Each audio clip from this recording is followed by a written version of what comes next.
وكلا نقص عليك من أنباء الرسل ما نثبت به فؤادك وجاءك في هذه الحق وموعظة وذكرى للمؤمنين. بسم الله الرحمن الرحيم. الحمد لله رب العالمين والصلاة والسلام على سيدنا ونبينا محمد وعلى آله وصحبه أجمعين. Firstly, Assalamu alaikum wa rahmatullahi wa barakatuh. So we're on the second session of Musa alayhi salam and Harun alayhi salam, and as I explained to you that this is going to be a long one because there are many references to their life in the Quran, especially Musa alayhi salam.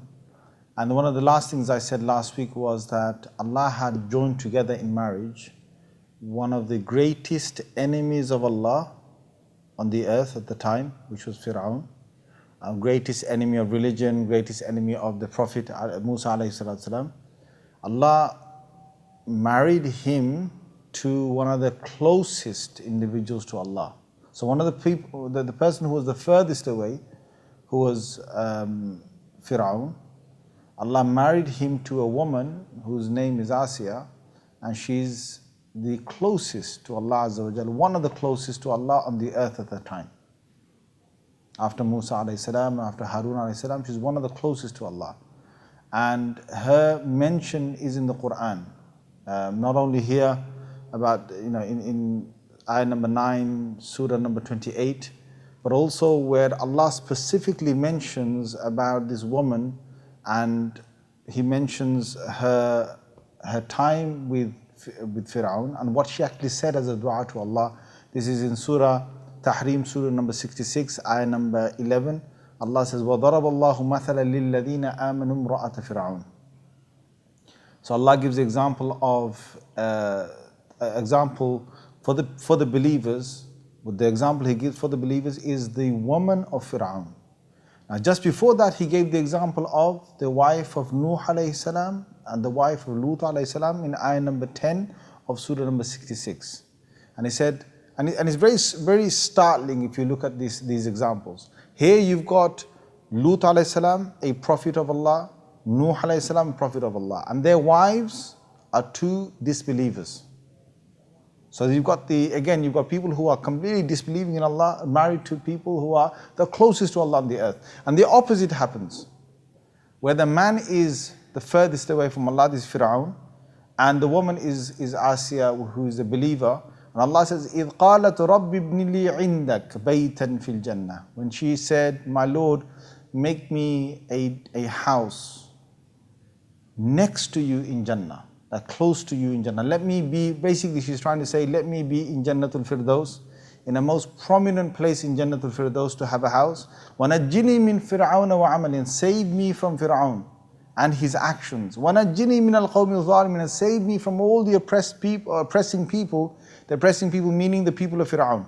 So she's saying this dua, and Allah is praising her in the Quran while she's in this house. Now what do we learn from this? And we can see that as Musa alayhi salam is growing, you have Asiya that is also protecting him in a sense, because if it was Fir'aun's way, Musa alayhi salam would be banished from the palace by now, or he would be let out. Why? Because he's already looking like an Israeli, as in from the Banu Israel. And he's looking like them. Not only that, he's also challenging Pharaoh. So he doesn't like Pharaoh's ways. He doesn't appreciate what Pharaoh does. And many times he's on the wrong side of Pharaoh and telling him, or showing him disapproval of his actions. So Pharaoh knows this. Now Pharaoh would love to just now wipe out Musa if he could. But he can't because of Asiya, his wife. And what Allah shows here is, like, if you were to just focus on the fact that if you are next to, if you're close to someone who's doing oppression on the earth, what does that make you look like? Just think about that. You're next to someone who's doing a lot of oppression on the earth. You're next to them. You're perhaps with them. We've got two great examples in the Quran at that time. One is Pharaoh, who's the biggest zalim. His wife is one of the close believers, and at the same time, there is a man in amongst the close counsel of Pharaoh who's actually a believer. And we've got that also in the Quran in Surah number 40, ayah number 28, where Allah Azza wa Jal mentions that this man was a close person to, as in a person who was from the council of Pharaoh, but he hid his iman. He believed in Musa alayhi salam. He believed in the message of Musa alayhi salam. He was a believer, just as Asiya was a believer. She believed in the message, but she wasn't a person who revealed her belief to Pharaoh. Now what does that show us? And the other man, he wasn't a man who showed his belief to the people around him, yet he gave them da'wah in a very subtle way. What this shows is that we need hikmah, wisdom, when we give da'wah. You can't always blurt out the truth. There are some Muslims say, I don't care, I'm going to say the truth. You want to say the truth, akhi. But there's places where you have to use your reasoning and your wisdom and say, it's better not to speak about the truth now. Imagine Asiya, the wife of Pharaoh, reveals to Pharaoh, guess what? I believe in Musa and I believe in his message. You know what's going to happen? She'll be dead. Imagine that man in the council said the same thing, that I believe in his message and I'm telling you lot to do this X, Y, and Z. He'd be finished. Now we've got Muslims today who, not all Muslims, but some Muslims, all they want to do is throw something at someone. Look at him, he's hanging around with them, he's part of them, he's doing, he's walking with them, talking with them. Even with the politics, because this story is going to cover a lot of politics for us, and politics from the Quran. But what we find is that Muslims want to throw this and that at regimes and governments and say, well, they're all the same. Don't say they're all the same. Don't just paint them all with one brush. There may be some people in there who truly believe in your agenda, who want to help you, but they cannot reveal that. Because if they reveal that, they'll be kicked out of the party. They'll be banished from the party. They will no longer have the power to sit in that seat and do what they want. So and the hikmah that we learn from this is, one is that you don't just speak when you want to speak. And the other thing is, you have to sometimes wait for the right moment to speak. So like today, today we're Muslims in Britain.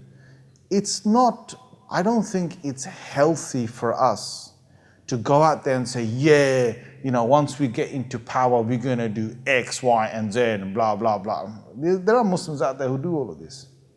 And all they're doing is really causing a lot of trouble for the rest of the Muslim population. Why? Because you're talking about things that you don't necessarily need to speak about. We're in London, we're in Britain, we're in this country, we're living amongst the people now. We've got to have that hikmah and wisdom in how you approach and how you stay amongst people. Just like you look at Musa alayhi salam, he is an individual growing in the palace of Pharaoh. He is an outsider, but he's been welcomed inside because of the wife of Pharaoh. He is disapproving of Pharaoh's actions, but what he's not doing is, he's not going straight, like outwardly and very sort of openly against Pharaoh. He's not doing any of that. He's just showing his disapproval, like not joining him in the things that he does. But at the same time, he's not very, openly trying to show that Pharaoh, I don't like what you're doing. He's not doing any of that. He's not speaking out against him. But Pharaoh can read that this man is not the same as all my other men that I've got, who approve of everything that I do. Do you understand? So Musa alayhi salam, what he's doing is, he's showing us hikmah here. And we need to understand there are times when we need wisdom over knowledge. Just because you've got the knowledge to do something and say something or know the truth. Musa alayhi salam can see that these people have been enslaved. He can see that. He knows he's amongst them. But he doesn't speak. He doesn't say anything, but he shows his disapproval in a very sort of subtle way. And, they get the message, but he's not, he's not being so direct about it. So what Allah Azza wa Jal says after this, just before I go into the next ayah, is that imagine the life of Asiya, that she stays a whole lifetime with this man who's oppressing, who's killing people, who's killing newborn babies. A man who's killing newborn babies, boys, 1 year, he lets them off another year, and he's doing that. Subhanallah. And she's under this, and she knows this, she knows what he's doing, but yet she still remains where she is. The thing is, sometimes Allah Azza wa Jal chooses people to be in a place for a reason. Sometimes Allah does that. And I know there are some of my sisters that are going to be listening to this, and they're thinking, maybe there's some brothers like that. You're stuck with a woman, somewhere where you think, I didn't think fate would turn out like this. Sometimes fate takes you in a place where you find yourself trapped. But what you've got to do is you've got to take these examples and say, look, you know what? The best I can do is be like Asiya. That's the best I can do. There are sometimes brothers who get to the stage, it doesn't mean that you have to always rebel and get out of that situation and move out. And I know that there's detail that's needed here, but just take the message that sometimes when you're really trapped, there's no way out, you have to become like these people and say, well, I'm just going to keep my du'as with Allah Azza wa Jal. And she said, Najjini min Fir'aun, save me from Fir'aun and his actions. Save me from Fir'aun and his actions. So, there's an example in this. So let's move on now. What happens is Musa alayhi salam, he grows up. وَلَمَّا بَلَغَ أَشُدَّهُ وَاسْتَوَى آتَيْنَاهُ حُكْمًا وَعِلْمًا. As Musa alayhi salam is growing, he's become a very healthy individual. He's got a lot of strength. And he's also got this short fuse in him. He can snap and he can break out. He's got a lot of strength. He can break, he can show you his might and force, but he's not that type. He's also got a very gentle side to him. And we're going to see this in a while in the story. So as he's growing up, Allah gives him hukman wa ilma. Allah gives him the quality to differentiate between something that is right and something that is wrong. Allah gives him the quality to differentiate between good and bad. Now this is something which is from the fitrah, from the natural natural sort of creation of Allah Azza wa Jal. But more so, Allah says, وَكَذَلِكَ نَجْزِي الْمُحْسِنِينَ. Those who excel in doing good, I give them this quality even more. So the people who are good amongst us, Allah gives them an innate quality and kind of an insight to know that, what, I shouldn't be doing this. What, I should be doing this. They've got this sort of inside sense of knowing what to do, what not to do. And it's according to what Allah would like and Allah would dislike as well. So, and this is something which Allah gives to prophets specifically. Like all prophets in their lives, they lead a life up to their prophethood, because Musa alayhi salam is not a prophet yet. But up to their prophethood, they get this sense of knowing what's wrong and right, and they follow it accordingly. This is something which Allah gives them in their fitrah and the natural disposition. وَدَخَلَ الْمَدِينَةَ عَلَى حِينِ غَفْلَةٍ مِّنْ أَهْلِهَا. It was daytime, it was siesta time, really hot, people are sleeping. Most of the soldiers are taking a doze, and he enters into the main part of the Egyptian, city of Misr. He enters into there, and فَوَجَدَ فِيهَا رَجُلَيْنِ يَقْتَتِلَانِ. He finds two men quarreling. Now the word used is يَقْتَتِلَانِ. This quarrel is something that potentially could lead to one killing the other. And it's quite obvious who might kill who. There is a Coptic who's a Qibti. We call in Arabic say Qibti. In English we'll say Coptic. Coptics are the men of Pharaoh. So there's a Coptic soldier, and there is there's one of the members of Banu Israel, and the nation of Musa alayhi salam. And both of them are arguing, and it's a severe sort of argument, and Musa alayhi salam just happens to come and find them arguing. هَذَا مِنْ شِيعَتِهِ وَهَذَا مِنْ عَدُوِّهِ. Allah mentions this, that this one is from his party, this one is from his group, meaning the man from Banu Israel. وَهَذَا مِنْ عَدُوِّهِ. And this one is from his enemies. Now there's a big lesson here. Why does Allah mention this before He moves on to the next part of what happens? Because we have pre-notions in our minds that give us a sense of what we want to do based on what we already know. So let me explain this. When Musa alayhi salam came there, he sees a Coptic soldier arguing with the Banu Israel, and in his whole mind he's got, what, these soldiers, they've been oppressing Banu Israel, and I've seen it, and I know what they do. Because of this in his mind, he's seeing straight away that this soldier is the oppressor, and that man from Banu Israel, he is the oppressed. And because also there's a likening and closeness to the Banu Israel with Musa alayhi salam, he favors, or he has this kind of, sorrowful feeling towards him. Whereas he has some kind of, feeling of hatred towards the soldier. It's natural because of his background, because of what he's seen all his life. And that's why Allah mentions this, that this man is from his party, his tribe, and that man is from his enemies. Why? Because brothers and sisters, when you listen to the next part of the story, keep this in your mind. It's going to reveal something to us. It's going to reveal our behavior. So let's move on. Allah says, فَاسْتَغَاثَهُ الَّذِي مِنْ شِيعَتِهِ عَلَى الَّذِي مِنْ عَدُوِّهِ. The one that is from his own tribe, his tribesman, who is the man from Banu Israel, he says, Musa, help me out. Musa, help me out. Okay? Now they're in a fierce struggle, whatever the struggle was between them two, and Musa alayhi salam is sought for help. So Musa alayhi salam comes to help. As in he wants to push this guy away. They're very close to each other, and God knows what might happen in the next moment, because all it will take is for the soldier to pull out a knife or something, stab the Banu Israel guy. He could do that any moment, and if he was to do that, no one's going to batter an eyelid. In this city, under Pharaoh, no one's going to batter an eyelid. Musa alayhi salam knows this. So it's a heated moment. And Musa alayhi salam comes up and he wants to push this guy away push the soldier away from the man from Banu Israel. So Musa alayhi salam, he's got his strength. Don't forget, he's a really, really nice, strong individual, right? Allah's given him some power. At the same time, he has this slight temper in him. So put those two things together and the pre-notion that he has, he punches this man away. Okay, he's just going to punch him one so that, he can just punch him one straight in the chest, knock the soldier down, so the soldier will just back off from the man from Banu Israel. Okay, that's all he intended to do. And nobody's going to say anything to Musa alayhi salam, because Musa alayhi salam is one of the people living in the palace of Pharaoh. Okay, so there's no questions on him in punching this guy and just moving him away.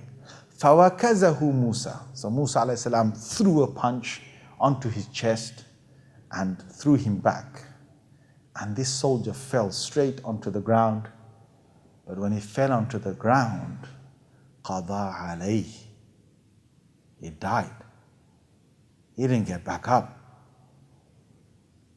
He just laid flat, and it could be anything. It could have been the punch, the impact of the punch straight onto the heart that could have caused a heart attack. It could have been the way he fell and the back of the head going smack straight onto the ground. It happens, right? Even in boxing and things like that, it happens. Sometimes a fatal blow, just with the way you fall down backwards.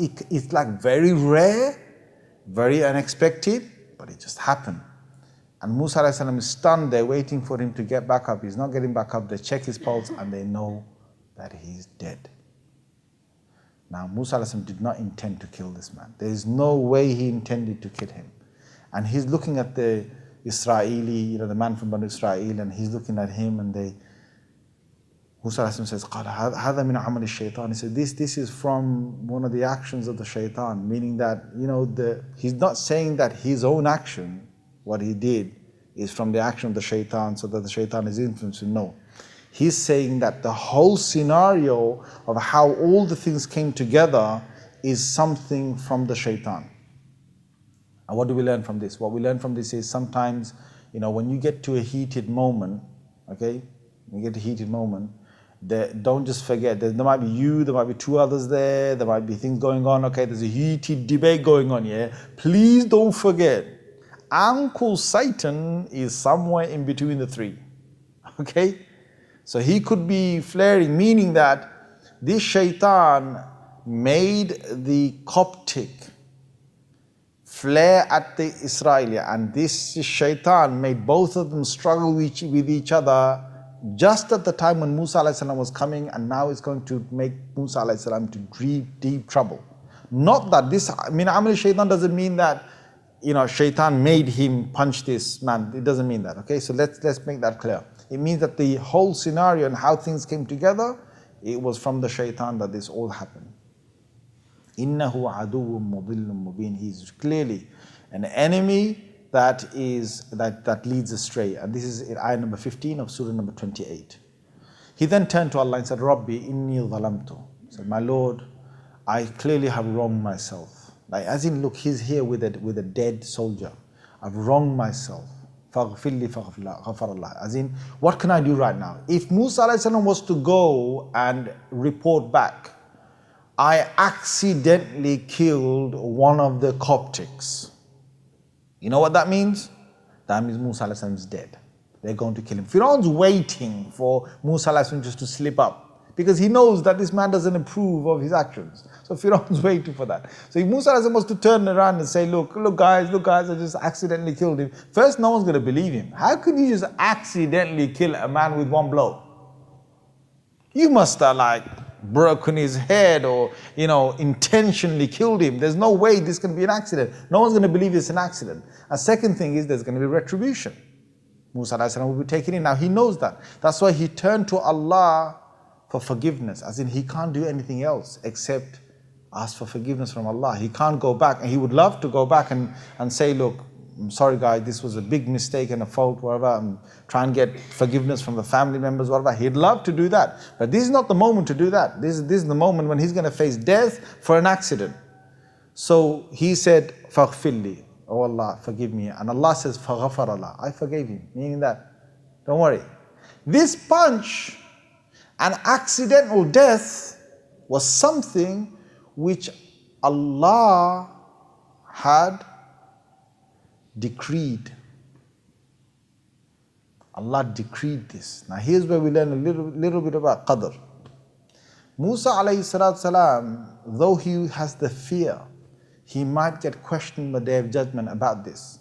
Because Allah willed it to happen, because Allah wanted it to happen, at this moment, Musa alayhi salatu salam is not going to get questioned about it.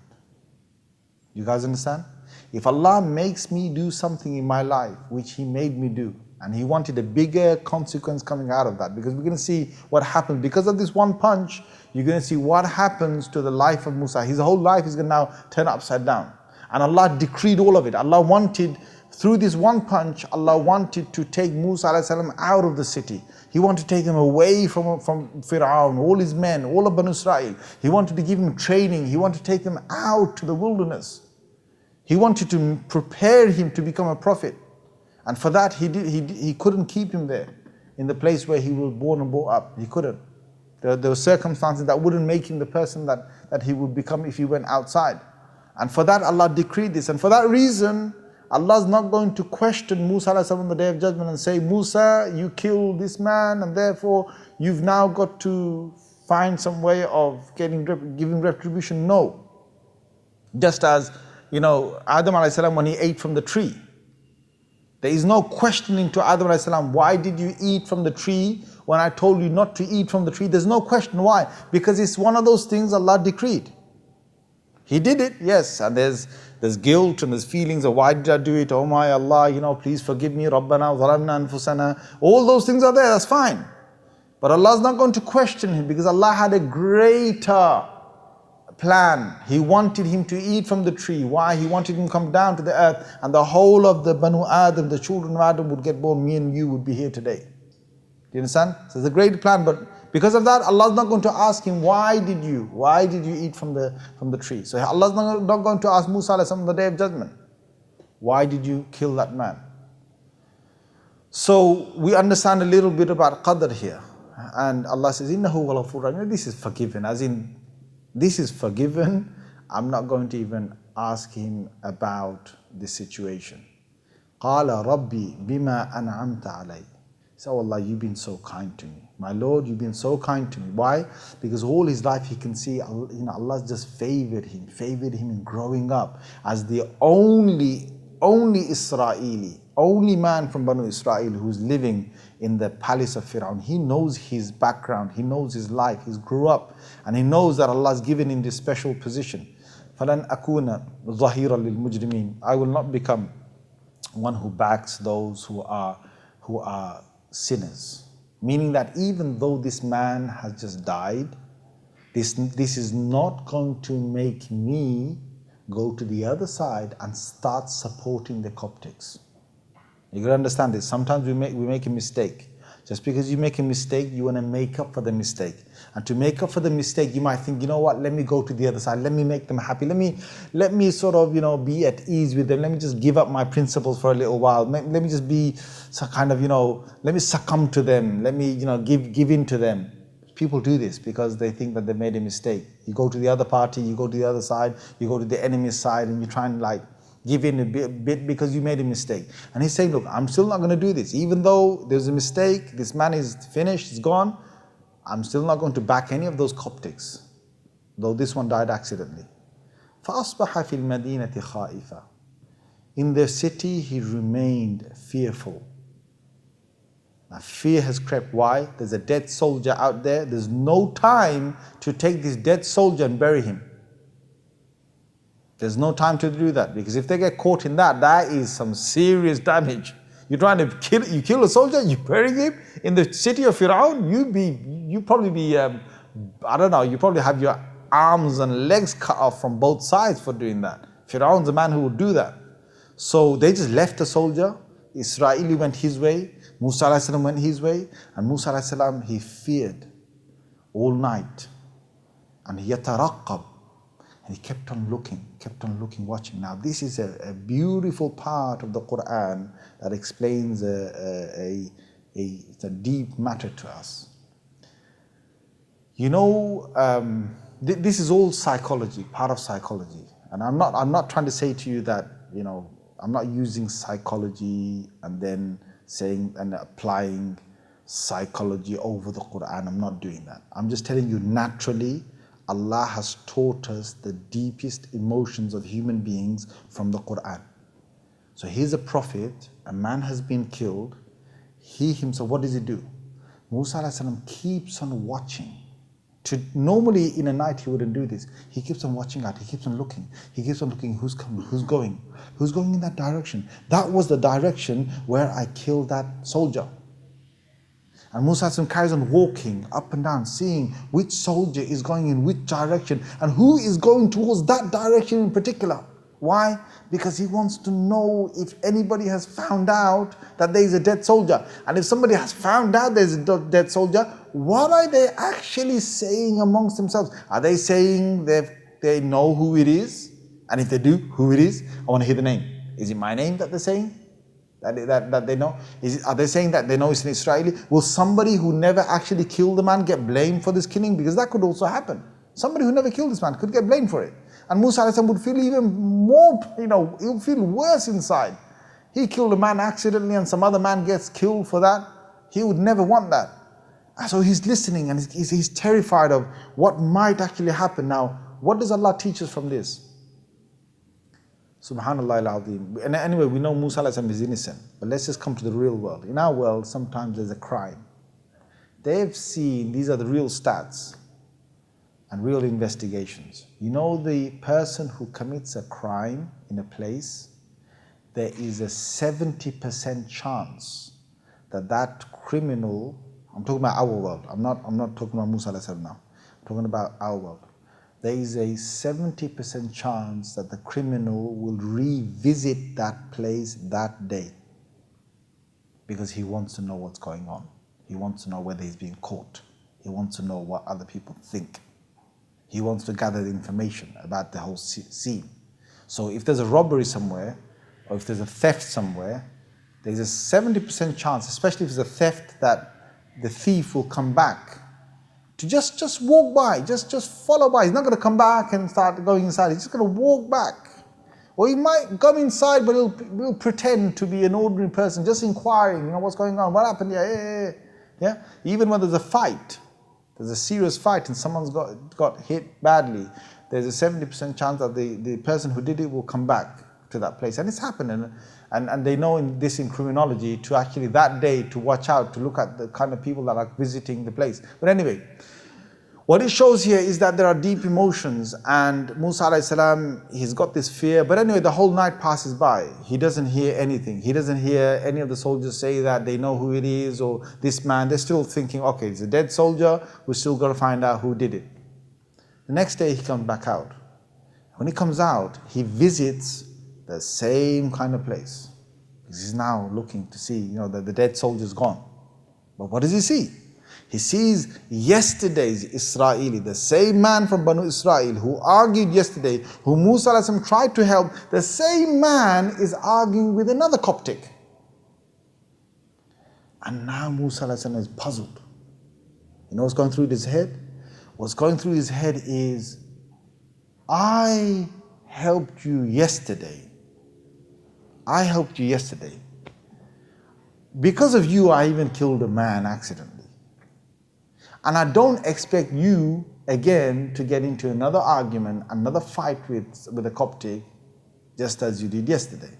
Now, seeing you today, arguing with another Coptic, it makes me feel, I'm just saying his mind, what have gone in his mind. Seeing you today makes me feel like I could have been wrong yesterday. I probably struck the wrong man. I probably, instead of punching him to get him away from you, maybe I should have punched you to get you away from him. You understand? Now let's visit that ayah. Allah said, هَذَا مِنْ شِيعَتِهِ وَهَذَا مِنْ عَدُوِّهِ. Why did Allah say that this one's from his party and that one's from his enemy? Why? Because naturally, because of your background and your affiliation and your past and your history, you will always be closer to the one who's from your party. Naturally, it doesn't matter how careful you are, you'll have an inclination towards them. But you've got to be fair. You've got to be able to investigate the matter properly before you take sides. And Musa alayhi salam was thinking, what have I done? I could have made the situation possibly different from what it was, but it was because of this man. So what do we learn from here? We learn from here that you've got maybe a family member, you've got maybe a colleague, you've got someone who's close to you. You've got to be, just because they've told you a sad story, just because they told you to help them, doesn't mean that they are oppressed. Just because they told you how oppressed they are, and you've seen how oppressed they always are, doesn't mean that they're always going to be oppressed. I want to give you another scenario. Like right now in some Muslim countries, there are fights going on with their enemies. Now, I know, we feel sorry for our Muslim brothers and sisters, but don't always think that our Muslim brothers and sisters in every single circumstance are always oppressed and they're in the wrong. Please don't think that. Sometimes your own Muslim brother, your own Muslim sister in some of these countries, not all of them, I'm talking about some of them, might be doing something that is wrong towards their enemies. In those circumstances, the enemy is actually the one, in those circumstances, that he was right. Just in those not overall he was right, but in those one or two circumstances, you should have told your Muslim brothers and sisters to stop it, move back now. Yeah? Just as Musa alayhi salam is thinking right now. So what Musa alayhi salam does is, when he comes, Musa alayhi salam says to him, إِنَّكَ لَغَوِيٌّ مُبِينٌ. He says, you, to the Israeli, he says, you're clearly disillusioned. You're the one that is in the wrong. Now Musa alayhi salam, this time, today, he's straight away against the Israeli, his own man, and he's for the Coptic. Not because he's backing the Coptic, but because he thinks this man's just argumentative. He just likes to argue. He was arguing yesterday, he's arguing today. Now Musa alayhi salam is getting ready. All right, now he's getting ready. He's got his body and all that. He's getting ready. فَلَمَّا أَنْ أَرَادَ أَنْ يَبْتِشْ. When Musa alayhi salam showed his hand drawn towards this man, this Israeli man just got completely scared, completely frightened out of his skin. And he said, Ya Musa. Now, when Musa alayhi salam comes, he draws his hand. Now he draws his hand. He's thinking about the man who's Israeli. He's thinking, you're the one wrong. But at the same time, what he's trying to do now, he's trying to calm the situation down. And what happens is, the man becomes frightened and he looks at Musa and says, Ya Musa, aturid an taqtulani kama qatalta nafsan bil ams. He says, you're gonna try and kill me just as you killed a man yesterday? Now, out of fear, he just blurted out, "You're going to try and kill me just as you killed a man yesterday?" Now, no sooner did he say this, you can imagine what is happening in the mind of the Coptic soldier. Now the secret's been revealed, who's the one who killed the Coptic soldier yesterday. And the Israelis still talking. "In turidu illa an takuna jabbaran fil ard wa ma turidu an takuna min al-mustahid." You just want to show your strength and your might on the ground. You don't want to sort things out. You just want to show your might and strength. Now, whoa, this man just talking. And he's basically, what the Israeli is doing is, first the Israeli is fearing for his own life. He might be dead today. Okay. Second is, he don't want to get beaten up by Musa alayhi salam. Even if he's not going to die, he don't want to get beaten up. Third is, he is snitching on Musa alayhi salam so that he can get into trouble that, you say, "Don't come near me, I'm going to grass you up, yeah, what you did yesterday." So he's put all it together, and now he's just turned the whole thing and put Musa alayhi salam in trouble. Now, and the other thing is, look, what the intention of Musa alayhi salam, if he knew that this man is going to snitch on him, if he knew the man is going to blurt out that he killed someone yesterday, do you think Musa alayhi salam would have drawn his hands towards him? No, he wouldn't. But Musa alayhi salam now is in this predicament. What does he do? Sometimes, look, you don't even intend for this person to feel in a way, but this person felt in that way. You didn't mean that you're never going to kill him. You wouldn't kill him or anything. You wouldn't beat him up so bad. But the man took it like that. You know what does this teach us? This teaches us just because you feel in a certain way doesn't mean another man has to feel the same way. Nobody knows your intention. Nobody knows how much you have intention of harming someone. Nobody knows that. Nobody can measure that. They just got fear inside them. So anyway, what happens is Musa alayhi salam, now his secret is revealed. The Coptic soldier runs to the other soldiers. He tells them all. He says to them that, "You know what? You know who the killer is? It's Musa." Now straight away there's an emergency meeting. And the council is getting together to decide on the fate of Musa. Why? Because nobody can touch Musa unless who gives the authorization? Pharaoh. So they're having a meeting with him. And what then happened? Now this is going to be the end of Musa alayhi salam. Had Allah not done something else. Now this is all Allah's planning. He makes Musa alayhi salam grow up in there. Why does he make Musa alayhi salam grow in that palace for 20 something years? Why? Because when he makes Musa alayhi salam grow up for 20 something years, Musa alayhi salam doesn't grow up with the fear of the enemy. You understand? That was Allah's plan first. He wanted him to grow up in that way so that he's got no fear. You've seen Pharaoh, he's lived with him, he's disagreed with him, he's shown his disapproval. Pharaoh doesn't have that same way that he looks at an Israeli to Musa. They're two different things. When he looks at Musa, Musa can look back at him. So Allah's given that. Second thing is, Allah wants to now take him out. In taking him out, he's made him punch this man, he's died. The next day he comes back again. He tries to stop another fight, and that's when what happens is the secret's out. Now that the secret's out, Musa alayhi salam is in fear again. Now if Musa alayhi salam remains where he is, he's going to be finished. What does Allah do? Because it's Allah's plan to get him out, Allah's going to get him out. How? Allah makes a man from the outside of the city. There's a man from outside of the city. Random guy. He happens to that day come in the city. He happens to intermingle with some soldiers. He happens to hear that the soldiers are saying, you know what? They're having a meeting inside there. And the decision is going to be passed very soon that Musa's going to be finished. No more Musa. We're just waiting for the decision to finish, and we're coming straight out and we're going to kill Musa. So they're kind of jolly and happy. And this man happens to be a person who they can talk freely to him like this. Right? And the man is not from the inside the city, he's from Aqsa al-Madinah, from outside of the city. He happened to just come that day. He's happened to come that day and just meet the soldiers. For whatever reason, it was business, could have been anything. And he hears this. And Allah puts in his heart a sorrowful feeling for Musa alayhi salam. He thinks, man, these guys are just going to kill a man, I know Musa. I've come to this palace many times. I've seen his character. I know he's a good man. And I know he doesn't deserve to get killed. Out of all these soldiers in Pharaoh, I know the character of Musa. So Allah puts in his heart that I've got better go and warn him. So he draws out of the palace, he goes and finds, Musa alayhi salam wherever he is, and he says to him, it could be anywhere near the palace. We don't know where Musa alayhi salam was, perhaps in the palace, outside the palace, maybe some room somewhere, wherever he was.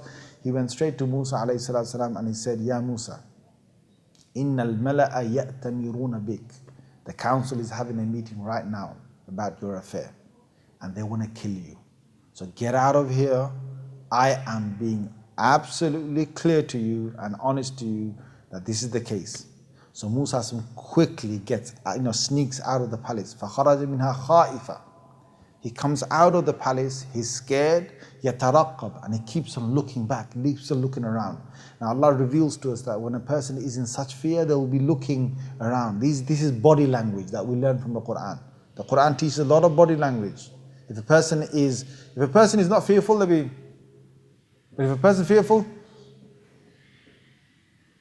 eye movements, the movement of the head, the movement where you look, the body movements, all that. There's all these things you can read.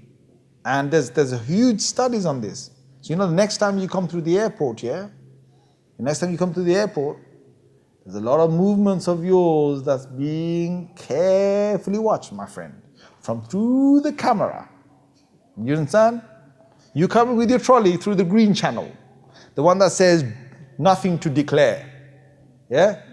Now, if you're a normal person, you got nothing to declare, your suitcase, just full of your normal clothes and whatever else, there's nothing illegal you bought, and you're just going through there, you're going to go like a normal person. What's a normal person? Normal person just walks. Normal person just looks here, this way, and maybe right, look there, right there. Normal person will probably be talking. There'll be nice, good eye contact with the person they're talking. Normal person will just go and out. A person who's got something illegal inside there, looks up there, what I'm saying? Where's the camera, boy? And a person who's got something inside there, what he does is he looks into the eye of one of the, the guards there. The inspectors that they've got there. He will look at them, at least put one glance at them, just look at them. Give them a quick glance at their face. Are they looking at me? You understand? That's it, boy. You're going to get caught up, boy. They're going to say, come here, come to the side. They look for this eye movement. They're trained. They're trained to look at this. But anyway, Musa alayhi salam, he's looking around, he comes out and he says, Rabbi. He then calls his Lord again. Calls Allah Azza wa Jal. Najjini min al-qawmi al-zalimin. Save me from all of these oppressing people. Now he's on the run. He runs and he escapes from, he's got to get far away as he can from here. He goes towards a place called Madyan. Okay, the city of Madyan.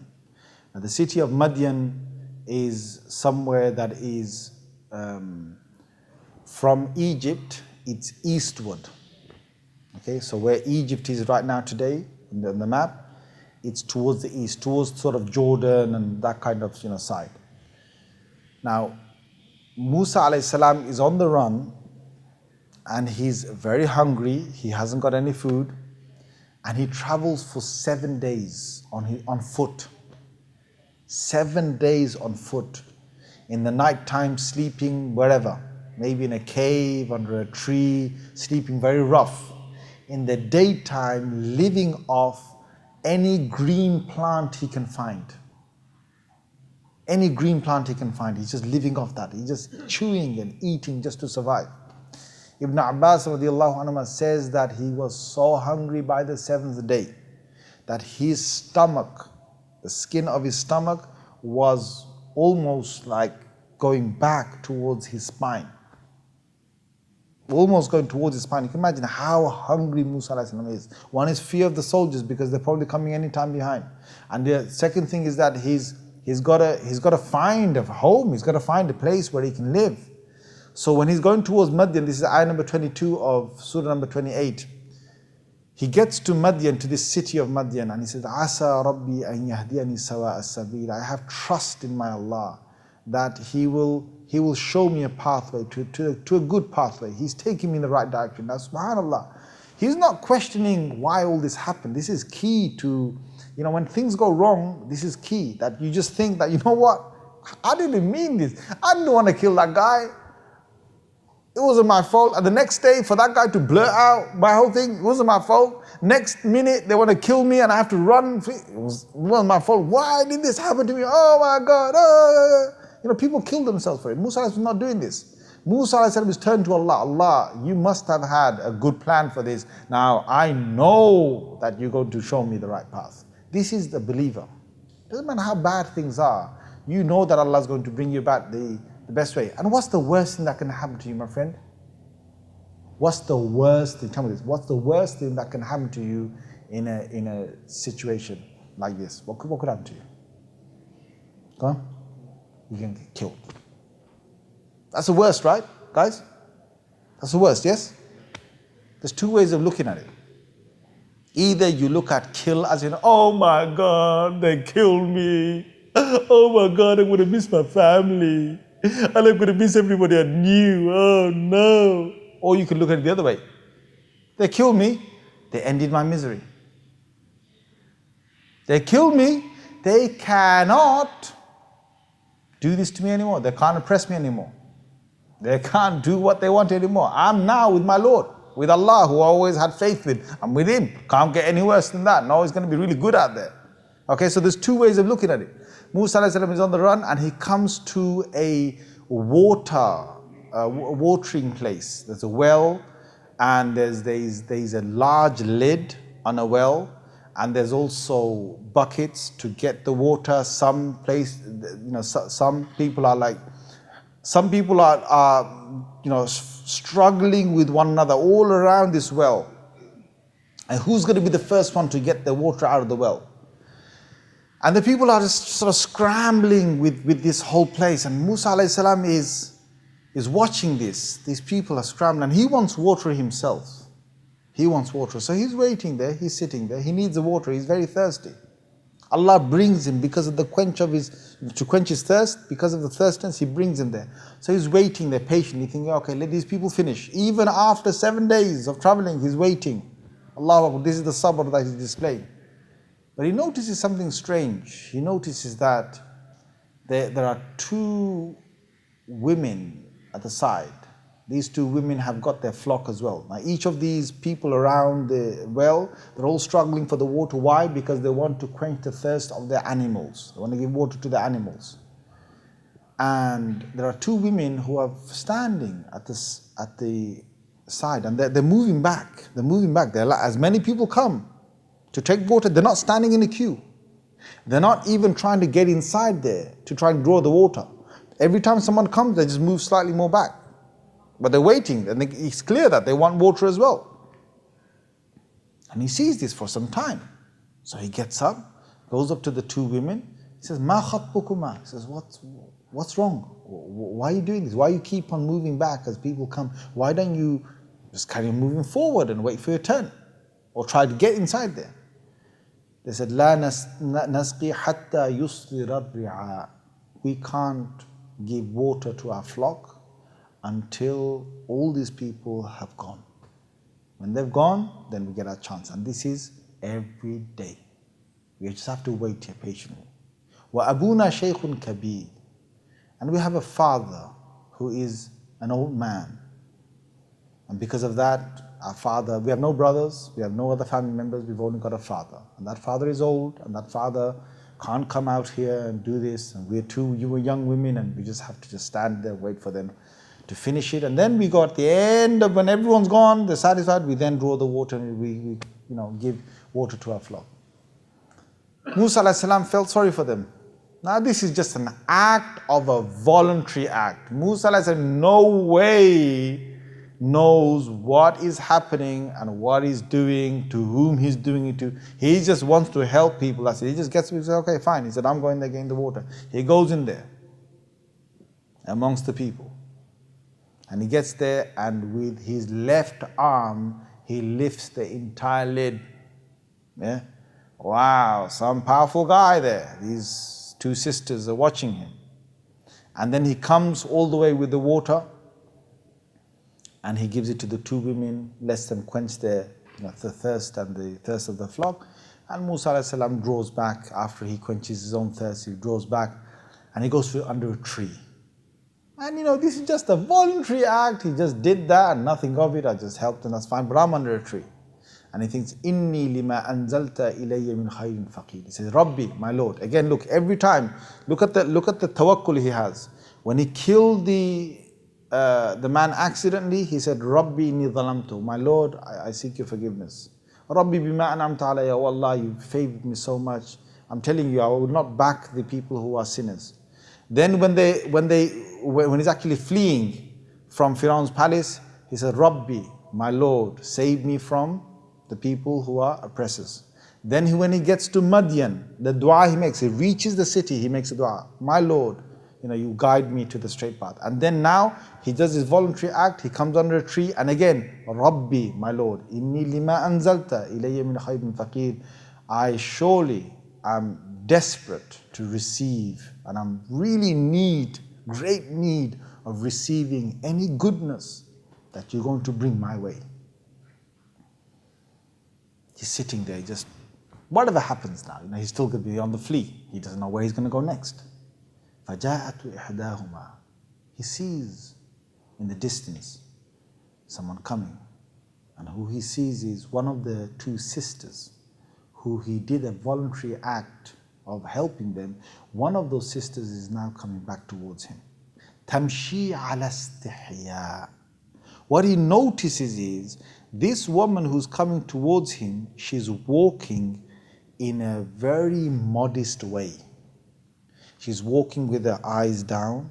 She's walking in a way that she does not want to expose her, the shape of her body or anything towards Musa, for Musa alayhi salam.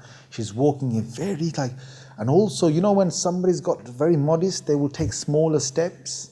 And they will be very hesitant to sort of be there alone with you. You can see the modesty and the bashfulness and shyness that is inside them. So this woman comes to him and it's in her walking. Subhanallah, again, this is body language. Tamshi ala istihya. She walks with this, this kind of humbleness, and she walks with this bashfulness, shy sort of way and modest manner. She walks in front of Musa and up to him. And then she says, my father is calling you. Okay? My father is calling you. لِيَجْزِيَكَ.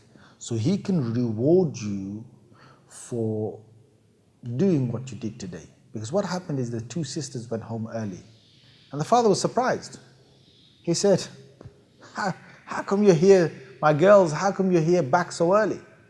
So they said, today there was a man who looked disheveled. He looked in tatters.